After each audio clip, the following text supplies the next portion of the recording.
Hello and welcome to Michael's Minty Music for today. Today we review the soundtrack for the 1996 Nintendo 64 launch title, Super Mario 64, composed by the primary Mario composer Koji Kondo. This was one of the first 3D platformers, and it retains a large amount of popularity to this day.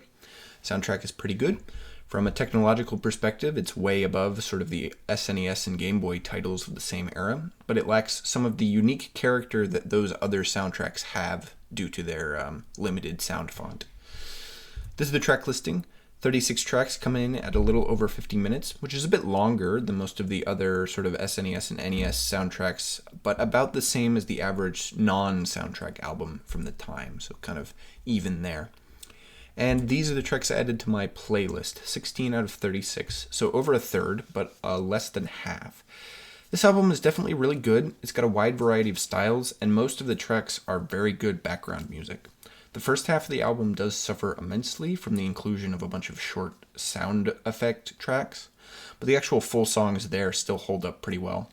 The remixes of previous Mario songs, such as the Underground theme that one's in Hazy Mazy Cave, and Invincibility theme in Powerful Mario and Metal Mario go over really well. That track, Metal Mario, remixes the Invincibility theme very interesting and well, in my opinion. The second half of the soundtrack is definitely a lot more solid, with the Bowser's Road theme and Final Battle songs helping to kind of punch up the energy. The final couple of tracks are pretty good at ending the album. Ending and Staff Roll are both pretty good finales. And the alternate version of Piranha Plant's Lullaby is interesting, even though I don't love it personally. I don't really love that track, even in its original. Overall, quite a good album. Definitely makes full use of the new sound tech in the N64 to push the Mario sound in sort of new directions, which is really great. Like to hear that. My favorite track here is definitely got to go with that Metal Mario one, the one I gave a shout out to earlier. It's really a great remix on the Invincibility theme, and I'm surprised I haven't really heard more of it before. I think they should use it for more sort of things. File Select and Bowser's theme are also quite good standout tracks here. I rank this soundtrack 4th out of the 12 Mario soundtracks I've heard so far, so in the top third, pretty impressive. Super Mario World 2 is definitely better.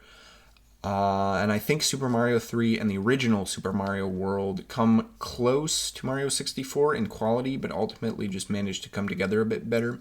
64 is a bit all over the place in terms of styles because it's using a bunch of new sounds which previously weren't possible with the older technology's sound chips.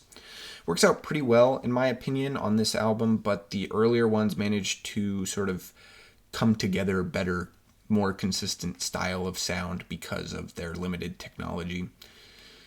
In terms of N64 soundtracks, Super Mario 64 takes the one and only spot so far, since I haven't listened to any other N64 soundtracks yet.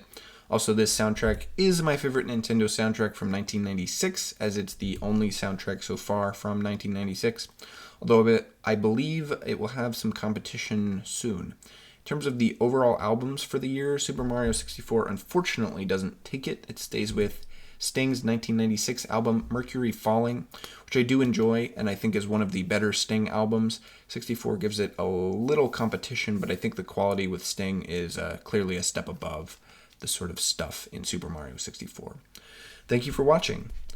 Next up will be Mario Kart 64, the second entry, a sequel to Super Mario Kart for the SNES. I'm interested to see how it compares to the first game as well as all the other Mario titles in terms of music. So stay tuned for that, and as always, stay minty.